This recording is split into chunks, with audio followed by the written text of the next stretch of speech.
time of year in the CSRA. To stay up to date on anything winter weather to severe weather, download our First Alert weather app to get the most accurate forecast in our area.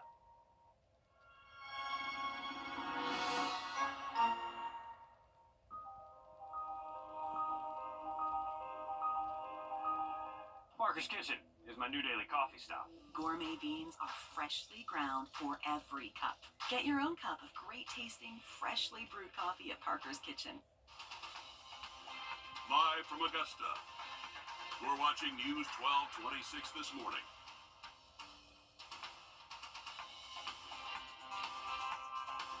Ahead into your morning, we look into the list of cold cases in Richmond County.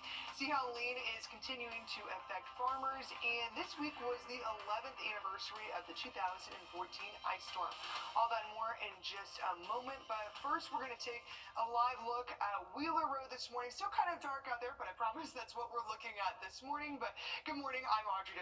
We're so glad that you're joining us this morning, and we're actually even more that we have a special guest this morning. We have Mikkel with us this morning. Welcome, Mikkel. We're glad you're with us. I'm definitely here this morning, and we actually have some weather to talk about for the weekend. So, hey, that's good, I guess. We're looking outside though towards the lake. It's dark, just like Audrey said. So it's dark everywhere right now. Down in the full forecast coming up. Okay, great. Thanks, Mikkel. And years after her son's death, one Augusta mother refuses to let her child become a statistic. Kevin Courtney would be turning 24 this year. Instead, his family just marked 3 years since he was shot and killed while leaving Club 706. But now, that case has gone cold. Fortunately, Kevin's case is just one of nearly 200 that Richmond County is still working to solve. And as your Sydney Hood reports, there is only one person on the Richmond County's cold case unit. One person in the cold case unit assigned to find closure for all of these families, but with a new administration in, it comes with new officers with ties to the community, which could be key in helping get answers here. Every frame of Kevin Courtney's life tells the same story, always chasing something big. His goal was, Mom, I just want to get out of Augusta, go to Atlanta. I want my brand to go worldwide. To his mom, Tia, Kevin was the blueprint for dreams in motion. Kevin was always my motivator. He was just the head of our household. He was everything here. But everything froze on January 30th, 2022. It's bad enough my child's life has been taken. But to sit here 3 years later, not getting anything, is just still very painful. Kevin's name is one of nearly 200 on this list of unsolved homicides in Richmond County. To not know what happened to a loved one, whether they have gone missing or they were murdered, not having any answers, I think is worse than not making an arrest. Sergeant Randall Amos runs the cold case unit. I know Sheriff Brantley has brought in a lot of experienced officers. You know, they have ties to the communities. They know people and can get information to the cold case and homicide unit. But above all, like I said, with the list, it's difficult to check in with everybody. We encourage people to call, and we encourage the community, if they have any information on anything, pick up the phone and call. For Kevin's mom, we just want answers. She won't stop. Every case, every crime committed, there's a witness out there. Just do the right thing. Until she gets justice for Kevin. It's gonna take some of us in the community. We know that the police department can't do it all. They would need our assistance. But it's up to us. The Sheriff's Office encourages, if you know any information related to any of these cases, to call their office. They say every little bit of information helps them in these investigations. And Georgia Senator John Ossoff says the Trump administration has denied Augusta locally grown, and producers throughout the area are urging for local support this year. An in-person farmers market will be open March 20th and go every Thursday through the growing season, as well as shopping online. And it's Black History Month, and the Lucy Craft Laney Museum of Black History is honoring prominent figures in the community with a calendar. Your Kennedy Payne spoke with the museum and those who are being honored about their impact on the past and the future. Yeah, the neat thing about the calendar is that it's preserving history in real time.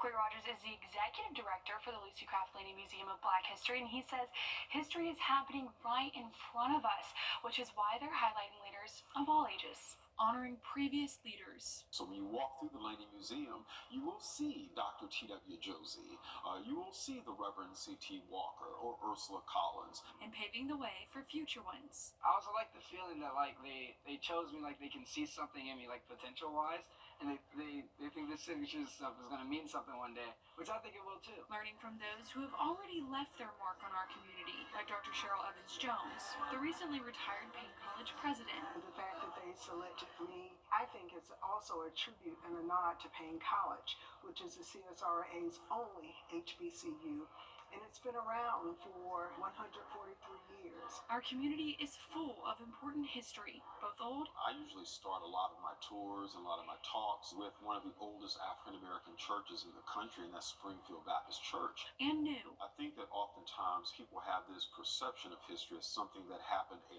long time ago, when in fact history is unfolding right before your eyes. Which is why they're focusing on leaders as young as 18 years old. Denzel Howard, for example, senior at Davidson Fine Arts, who is turning into this amazing producer and film director. 10 years from now, we're going to look back and say, we knew them when.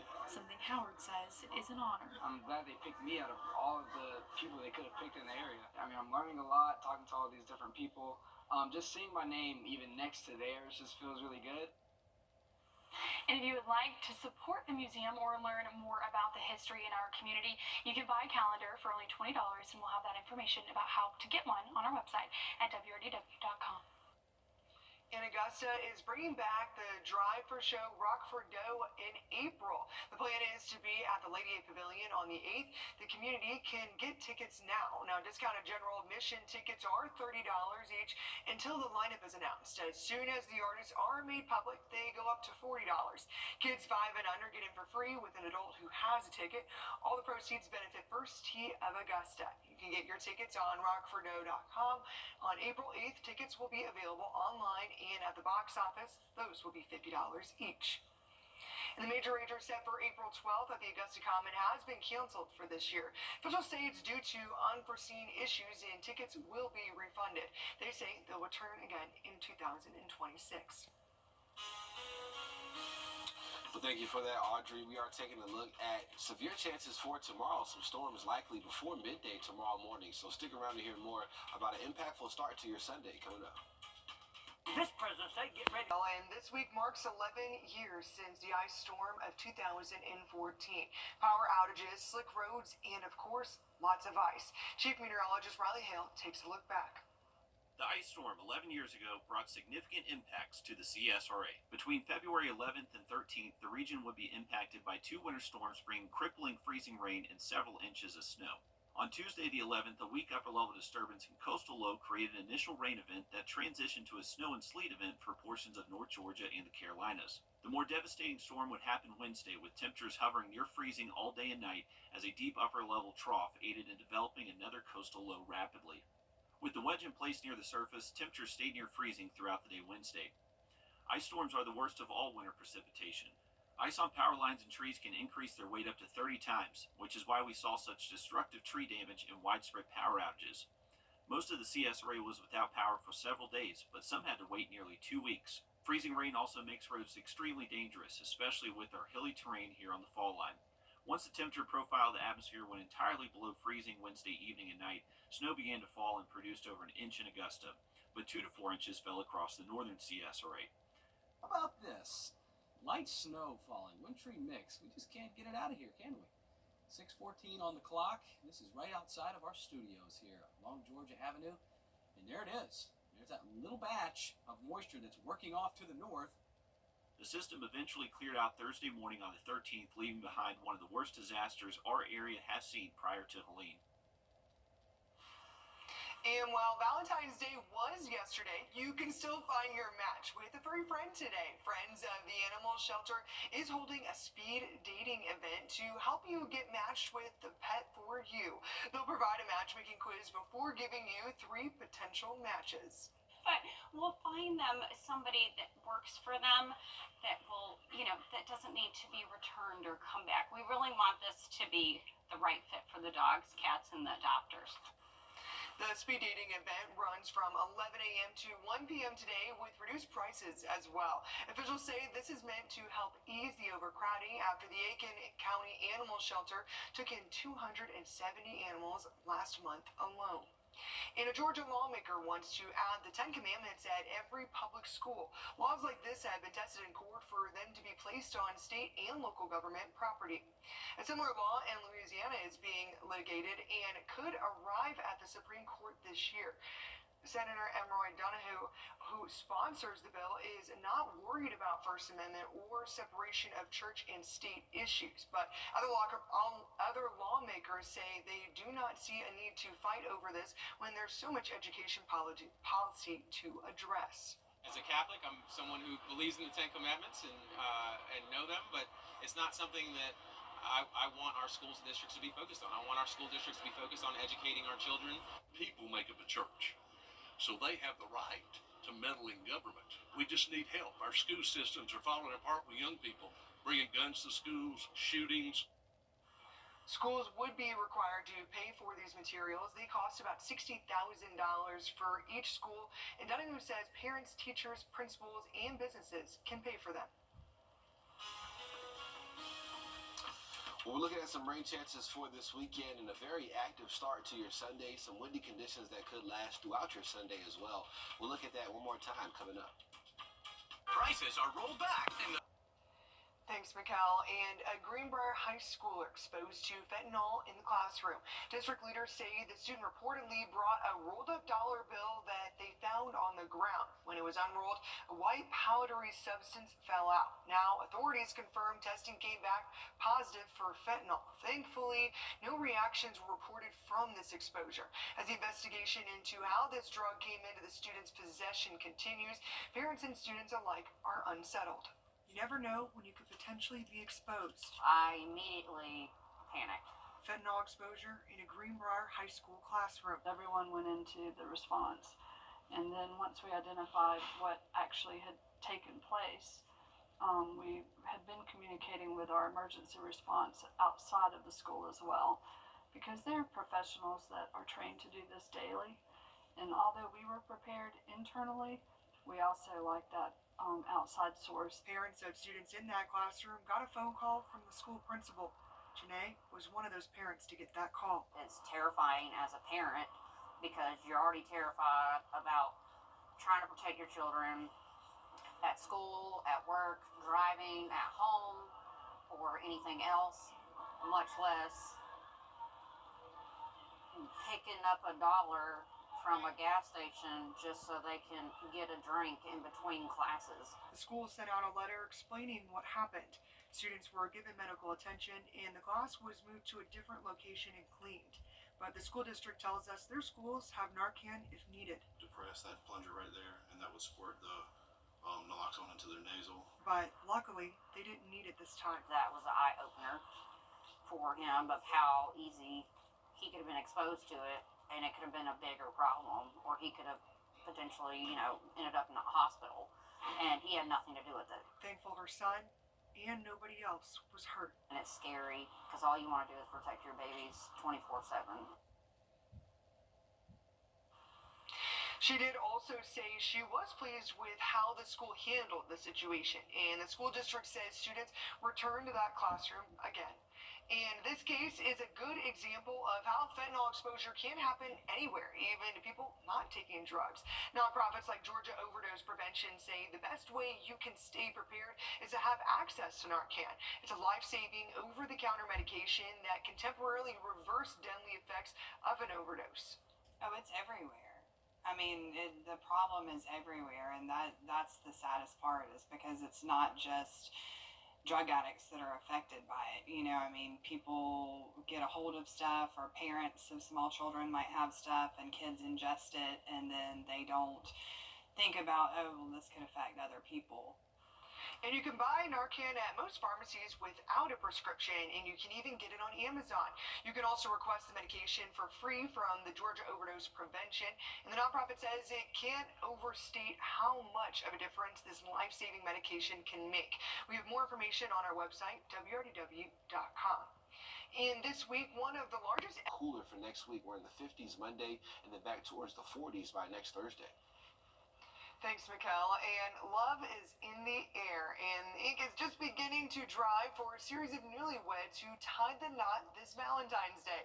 Richmond County Civil and Magistrate Court staff wanted to help couples this holiday, especially after Hurricane Helene impacted so many hoping to save up for their big day. So they held special wedding ceremonies yesterday for free. Your Sydney Hood has the story. The most important promises of the day weren't sworn in court, but instead spoken between two hearts, free of charge.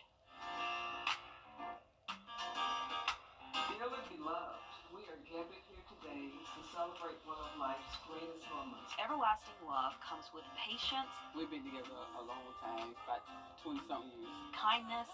Yeah. So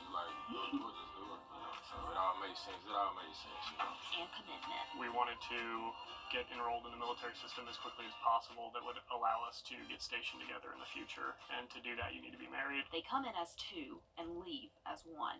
The goal is to live together again at some point, so we got to figure out, get enrolled in the system and figure out what we can do to make that happen. But as the saying goes, when love is real, it finds a way. Time for y'all need to get down there. So I said, all right, we going. Weathering all odds. Our staff was slammed in resets and the massive amount of new filings that are coming in. While many lives were put on hold after the storms. But when one couple said, are y'all doing the weddings this year? No. Yeah, we're going to do it this year.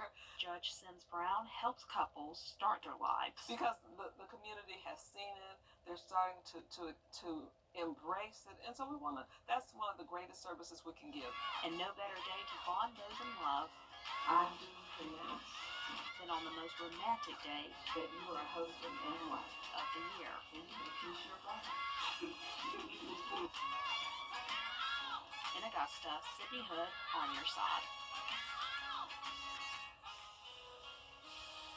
All right there. All right. Looking at first alert in effect for tomorrow. No smooches for that. But Monday, 56 and sunny. So a lot better by Monday. Look at the forecast coming up next. At Midas of Augusta and Aiken, we're proud to wild.com or call the number on your screen. For the best deals on pre-owned vehicles around, baby, you gotta go to the Milton Rubens Superstore. We've got you covered, baby. They got all your favorite brands, all in one convenient location. Park once and shop over 500 pre-owned vehicles in stock and on sale now, baby. Some priced as low as $10K. That's right, $10,000 vehicles. But you better get them before they're gone. Let's drive, baby, to the Milton Rubens Superstore. Drivebaby.com. Click, click.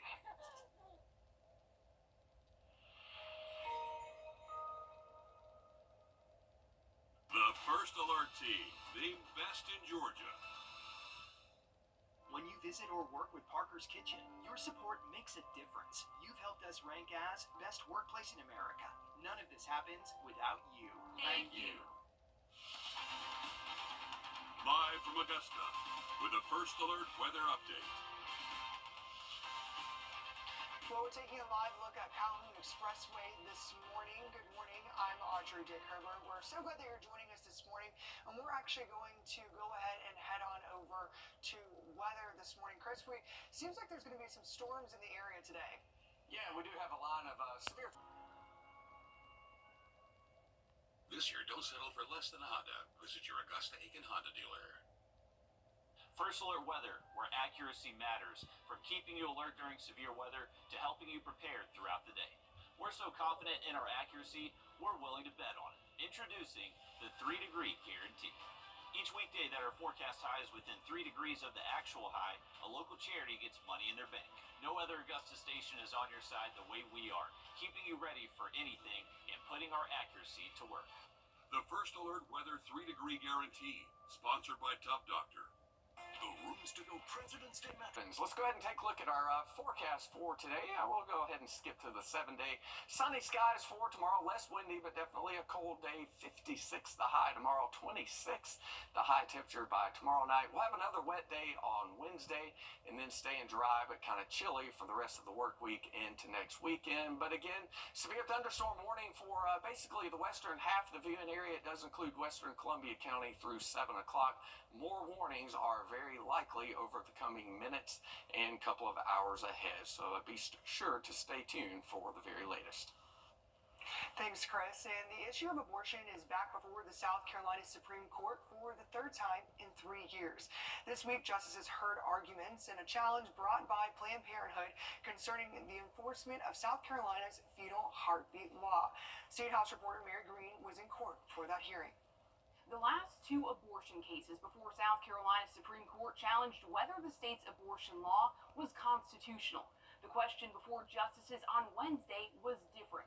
At what point exactly in a pregnancy do abortions become outlawed? We are here today seeking binding clarity about when in pregnancy a fetal heartbeat, as defined by the Fetal Heartbeat Act, occurs. The law bans abortions if the unborn child's fetal heartbeat has been detected, defining fetal heartbeat as cardiac activity or the steady and repetitive rhythmic contraction of the fetal heart within the gestational sac. Nowhere in the law does that specify an exact time in a pregnancy in terms of weeks or days. But Planned Parenthood argues it should be enforced around 9 weeks, which it says is approximately the time an embryo develops into a fetus, without which there can't be a fetal heartbeat. It's not for a court to rewrite a statute. But the state argues enforcement should begin around 6 weeks into a pregnancy, which is what's in effect around South Carolina right now. Attorneys for the state noted that 6-week timeline is how Planned Parenthood itself and opponents of this legislation described the restriction when they were fighting its passage at the State House and in the courts. You have Planned Parenthood calling it a capital S, capital W, capital B 6-week ban more than 300 times in their filings. And in Planned Parenthood 2, in their brief in that case at page 42, note 50, they called the 6-week mark the hallmark feature of the 2023 Act. And they argued it was clear the General Assembly intended for this ban to go into effect around 6 weeks into a pregnancy. You've got days of debate in the Senate and the House, and never a person says this is a 9-week or this is a 10-week law. Meanwhile, one justice implied the entire question before them of 6 weeks versus 9 weeks might be unnecessary and even unhelpful. You got to give the doctor some objectively discernible criteria to use in determining whether he or she can go forward with what the patient is asking them to do. But Planned Parenthood says without more clarification, abortion providers will automatically follow the strictest interpretation of the law, further cutting off abortion access in South Carolina. Because of the grave criminal consequences that they face. And there is no timeline for justices to rule in this case. Reporting Columbia, I'm Mary Green. Last year, a lower court sided with the state in this lawsuit. Planned Parenthood appealed that ruling, which is how it ended up before the Supreme Court. And a controversial South Carolina bill that could help you save money when buying an electric vehicle is on life support after a subcommittee voted to stop debating on the bill. The EV direct sales free, and it's not going to be a bad afternoon other than some wind. Here's a look at our wind gust forecast. We'll have 35 to 40 mile per hour frequently as we head through the afternoon. The winds aren't really going to die down a whole lot until tonight into Monday. Now, there's some cold weather on the way for the week ahead. We'll tell you all about that in the full forecast coming up. Thanks for following that, Chris. And Augusta's paratransit program is falling short when it comes to the people it's supposed to be helping. That's according to one man who relies on the service and took his concerns to Augusta commissioners this week. He said scheduling a ride with the service 2 weeks in advance to go to the store is unacceptable. And commissioners, well, they agreed. As your city government reporter Sydney Hood explains, commissioners know there's an issue, but there's roadblocks. With steady hands and a sharp mind, Richard Skews can build just about anything. You have to call at least 2 weeks in advance. Except a reliable mode of transportation. It's steadily gotten worse. Since moving to Augusta in 2009, it's only gotten really bad like within the last few months. He's relied on paratransit. They're expecting paratransit to pick them up and take them, and all of a sudden they cancel it. What are they supposed to do? He started asking more questions. Usually I get either the bus broke down or drivers called out. And then took his concerns to those in charge. Are we doing something different that we have to schedule 2 weeks out, or? Yes, from my understanding, there are some issues that we do have. Lack of vehicles, funding, and staffing are among the issues Transit Director Shannon Daughtery told commissioners. GDOT gives us trust fund dollars, so I have requested some vans in that money that we can get for ADA. She says right now there are 7 paratransit vans running. I feel like we need to increase our ADA to 10 vehicles. And that's, really what I think we need to do to make that better. Because for people like Richard, the city is paying somebody for a service that's supposed to be provided. His independence depends on a ride. It's not being provided fully. He says isn't always there. In Augusta, Sydney Hood on your side. Commissioners say the next step towards finding a solution is to have the administrator and her team work with Augusta Transit to come up with a plan. And potentially life-saving care is coming to about a half a dozen hospitals in our area. Wellstar and the Medical College of Georgia at Augusta University are helping to expand telehealth to some of our more rural areas. As your Julie 7 shows us, hospitals in Burke County, Jefferson, Jenkins, and more are all getting help that could save lives of mothers and babies. In a medical emergency, the difference between travel time could mean the difference between life and death. Wellstar and the Medical College of Georgia at Augusta University is bringing equipment and technology like this to rural hospitals throughout Georgia to help improve those maternal outcomes for pregnant women needing critical health care. They would be delivering blindly, basically. There is no way to monitor mom or baby currently here at this facility. That's the reality Jefferson Hospital Managing Nurse Emily Hebert says many rural hospitals in Georgia face. Only limited supplies and training, it makes things more difficult when there's emergencies. We're an hour away from a labor and delivery unit, and so a lot of the times the patients in labor come here. And unfortunately, we don't have very much equipment for that. Wellstar MCG Health and Augusta University says expanding its telehealth outreach by providing equipment and training to 17 other hospitals across Georgia is a step closer in solving the problems of rural healthcare deserts. By bringing the equipment there and then using telemedicine to be able to read and understand how the baby's doing, we're able to expand the capabilities of those rural hospitals for taking care of pregnant moms. According to the Georgia Department of Public Health, 89% of pregnancy deaths are considered preventable. Hebert says it will be more than a game changer for not only her job, but for families when these resources become available.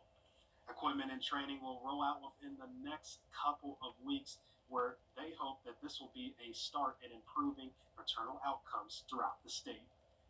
And again, leaders in Aiken work on changing zoning and subdivision regulations. The neighbors want to preserve history like certain stables. These are the Hitchcock stables that belong to a well-known family from the community. City Council just ruled the stables are, quote, non-contributing structures. That means they do not contribute to the overall historic character of the district. They could possibly be torn down next. And we caught up with Lisa Smith with the Aiken Equestrian Alliance, who's one person shocked and disappointed with the news. She and others wonder what it would take for something to have value. This is their authentic stables and still in good, usable, and practically unaltered condition. If that has no historic value, what does?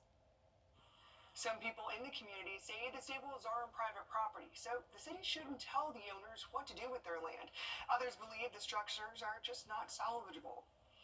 And a group of volunteers is working to help kids smile through blankets. Project Linus is a nonprofit that provides handmade blankets to those in need.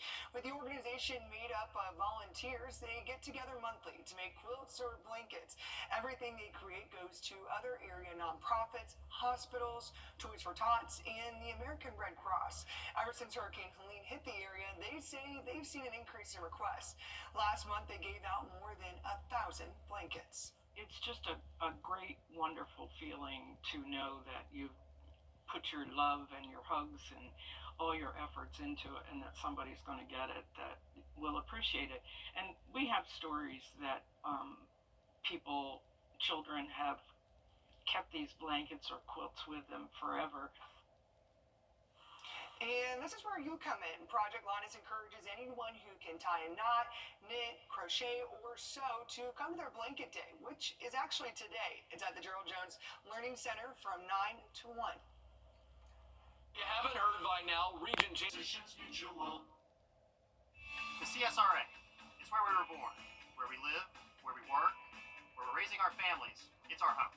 That's why the people of the CSRA count on us after an accident, because they know about our skill in the courtroom, how we treat clients like family, how we love this community, and the people who proudly call it home.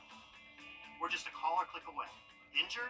When you need me, call me. I'm your Augusta guy. 706-724-7224.